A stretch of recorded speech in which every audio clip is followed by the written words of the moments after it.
Hi!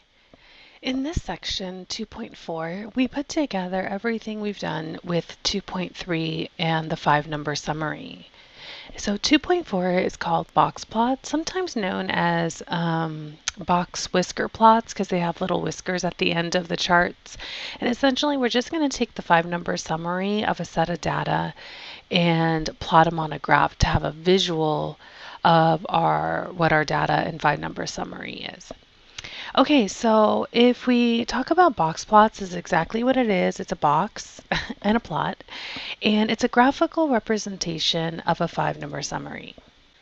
And so since the box plot is a representation of the 5-number summary, then we need the 5-number summary first before we begin plotting.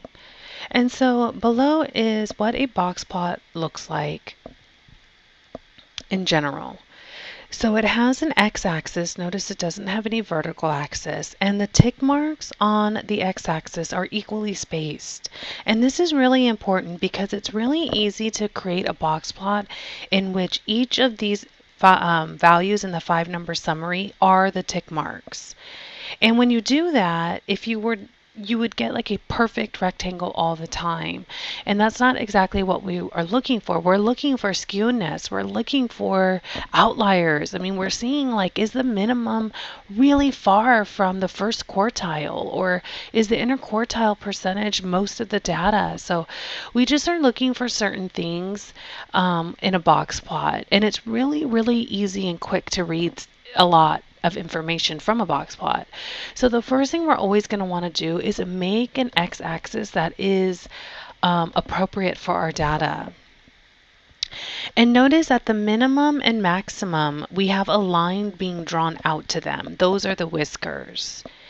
And the first quartile and the third quartile is where we make the surrounding perimeter box. And then the line that divides anywhere in the box is the median.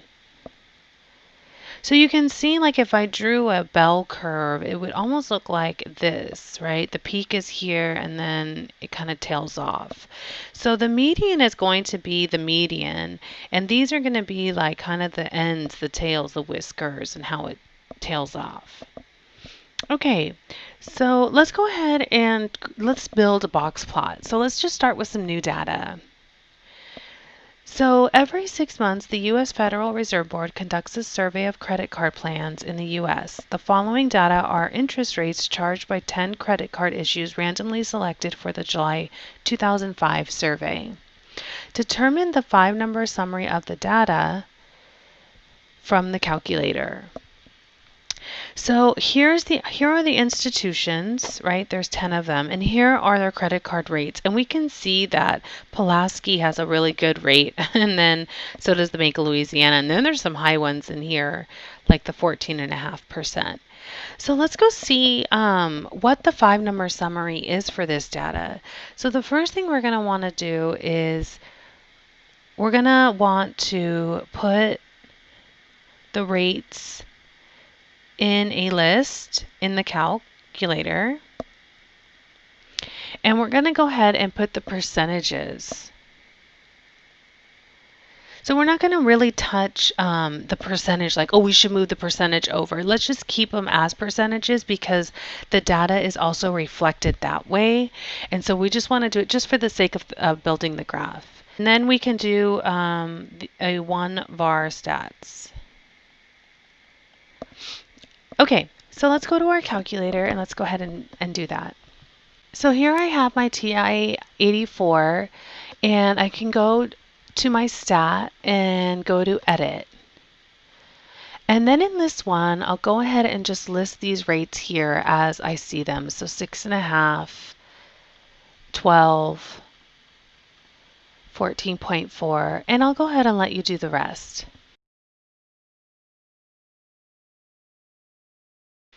Okay, and a good way to see if you enter the correct number of data is if you move this cursor up one and highlight your last entry, and you'll see right here L110. This is list 1, data number 10, and sure enough, we have 10 credit card issuers, so I entered the correct number of data. And it doesn't hurt to run your eyes through really quickly and just make sure you enter the correct data. And it looks like I did. Not always, but I did this time. Okay, and then the second part now would go to stat and go to calc, and you see this one of our stats. We're going to go ahead and run one variable stats, meaning I only want one mean, one standard deviation, one set of a 5-number summary. So just basically one set of data, and I want all the statistics I can get from it. This is also known as descriptive statistics. Okay, the list is list 1. It's already defaulted in there. I don't have a frequency list, and I can go ahead and just hit calculate. And notice it does give me like what we're going to talk about in these next sections, these other statistics like the mean, standard deviation. But if you scroll down here by hitting the down arrow, you'll see the bottom 5 numbers here are part of the 5-number summary. So the minimum is going to be 6.5. The first quartile is 12%. The median is 13.6%, and Q3 or the 75th percentile is 14.4%, and the maximum percentage is 14.5%. So let's go ahead and write these down. Okay, so the 5-number summary.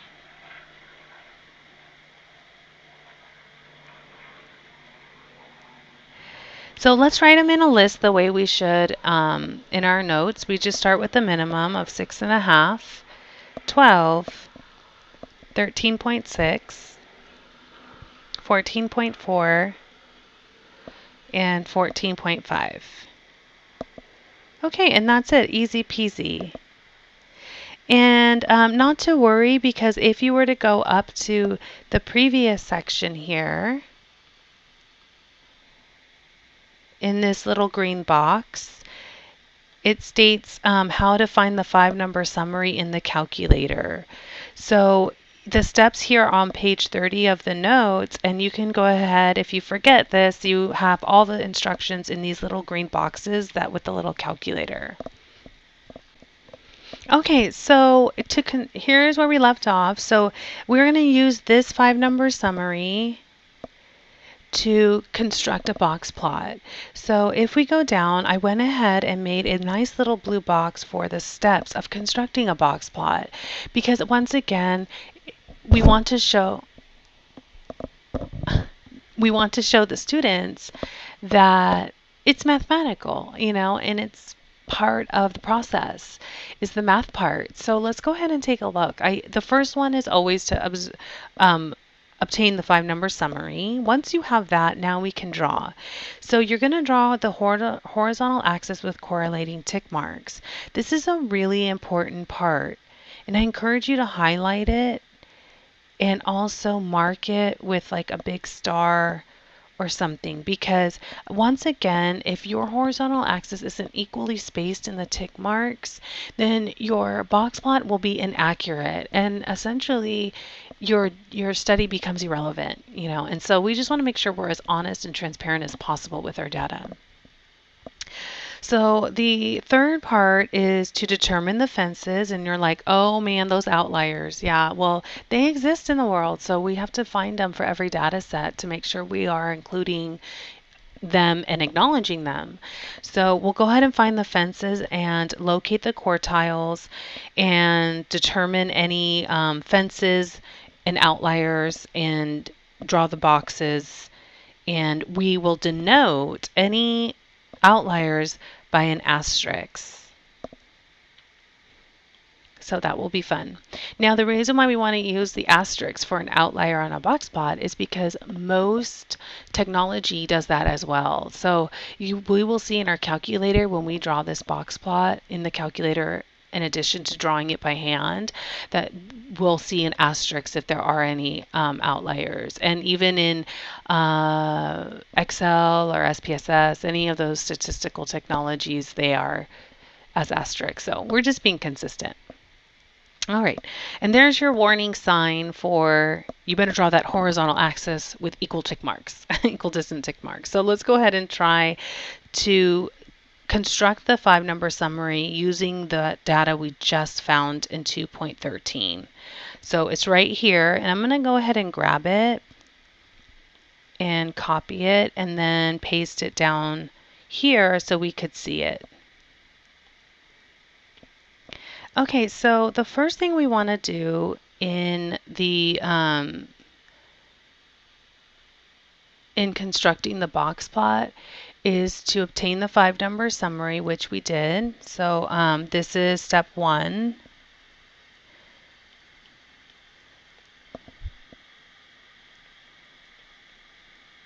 Okay. Step 2 is draw the horizontal axis with correlating tick marks. So let's go ahead and draw a nice little big axis like that. Now, what would be appropriate to use for my horizontal axis? Should I start it at 0 or should I start it at 50? So here, if we go above and look at the example that was given to us earlier in the notes, not every data is between 0 and 70, right? If we were talking about mileage of a car that is driven per week, it's not going to be always 0 through 70, right? So we have to look at our data and then find an appropriate interval for our tick marks, just like we did with the frequencies and with histograms and bar charts. So down here, let's look at our rates. It goes from 6.5 to 14.5. So I think we could start at 0 and maybe go by 5s or even go by 2s, right? And just go all the way up maybe to 20. So we want to make it look nice too and professional. So we'll start at 0 and maybe we'll end at 20. And so this halfway mark will be 10. And this, I'll just go halves, right? 5, 15. And then 1, 2, 3, 4. 1, 2, 3, 4. 1, 2, 3, 4. Okay. So something like that. And then step 3 was to determine the upper and lower fences. So let's go down here and determine fences. Okay, so the first thing we need to find is the IQR. So the IQR in this case is going to be the difference between the 3rd quartile and the 1st quartile. So we'll have 14.4 minus 12, and that's equal to 2.4. Okay, so the fences are going to be the lower fence and upper fence. And remember, the lower fence is going to be the IQR, right? Q1, in this case is 12, minus the IQR times 1.5, right? And then the upper fence is Q3, which is 14.4, and then add 1.5 of the IQR. Okay, if we go ahead and just go to our calculator and clear what we just did out, we'll just do this in our calculator. 12 minus 1.5 times 2.4. Okay, and let's do the same thing. Hit second enter, gives you the entry previous, and we'll just go ahead and put in 14.4 and add 1.5 times 2.4. So we get 8.4 and 18 are fences. So 8.4 is our lower fence and 18 is going to be our upper fence. Okay, and then I'm just going to highlight a little bit more so we remember that the IQR is there, and then our Q1 and Q2 are there. Okay, and then our upper and lower fence, 18 and 8.4. Okay, great. So we did step 3, and now we can move on to step 4, which is locating Q1 and Q2 and Q3. So we're going to draw a rectangle next. So let's go ahead and find those. Let me go ahead and draw in blue. I like doing a different color. So our Q1 is 12. So here's 10. Here's 10. So this would be 11, 12. So here, and I'll draw like a line. That. And then our Q2 is 13.6. So here's 12, 13, 14. So 13.6 has to be like somewhere there. So we'll put Q1, Q2, and then Q3 is 14.4, and that should be somewhere near 14, so like this. Okay, and now we can go ahead and just connect them and make the box. And so that looks nice, right? And so the next step, that would be, I'll put step 4 in parentheses up here. And so then step 5 would be to now locate the min and max so we can draw those little whiskers.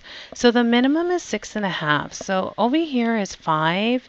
So this would be 6 and 7. So 6.5 would be right there. So in this case, I'm not going to draw a vertical line over 6.5. I'm actually going to draw a whisker over. So it'll look something like this. And then I'm going to draw a line to Q1. The next one is going to be the maximum, which is 14.5. So that's directly next to Q3 here. So it's going to make it a little difficult. So actually it's going to be like literally at the super tick mark over, like a 10th over, right? And the last piece would be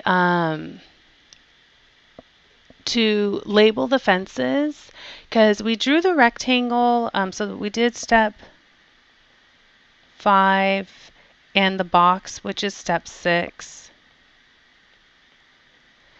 Okay, so we're well on our way to just step number 7, which is to label the fences. So I'm actually going to do this in a different color. So I'm going to do this in red. So our fences are 8.4, so let me mark that. 6, 7, 8. And we mark the fences by a bracket. And so our upper fence is 18, so that would look like 16, 17, 18 here. So you'll notice here now our lower fence is contained within our data from the minimum to the first quartile. But if you look over here at our other upper fence bracket, notice that there is no data that lies between the maximum and that upper fence. So I think we're okay there because it seems like everything on this half lies within this fence here. But over here, we have a little bit of an issue. So in this case, we are going to have an outlier, right? In fact, can you see which outlier that may be? Well, if 8.4 is this fence, remember, and these are percentages, right? And so if 8.4% is this lower fence, if we go back up to our data, we have to look for every single data that lies below 8.4%. So let's go up here. And notice in the institution's rates, 6.5, the Pulaski Bank. So this one ends up being an outlier. So how do we handle this? Well, it's not really that big. It's just a little bit of editing on our graph. So what happens is now we erase the minimum line up to the fence like this. We put an asterisk at that one data that is the outlier, which is 6.5%, which will be right here. And now your minimum becomes the lower fence. So let's make a note over here. I'll make it in pink. So note, since 6.5% became the outlier, the lower fence, which is equal to 8.4%, is the new, I'll put in parentheses, new, right? Minimum is the new minimum, and an asterisk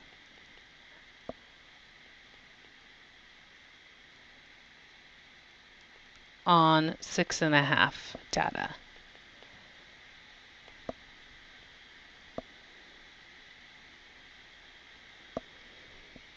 Okay, and then so this is what now your box plot looks like. So let me make it look a little nicer. So I'm going to erase these and actually put their data values of 12%, 13.6%, and then 14.4%. And then don't forget that the x-axis is also percentages, right? We did everything in percents. And again, these were the rates at the banks.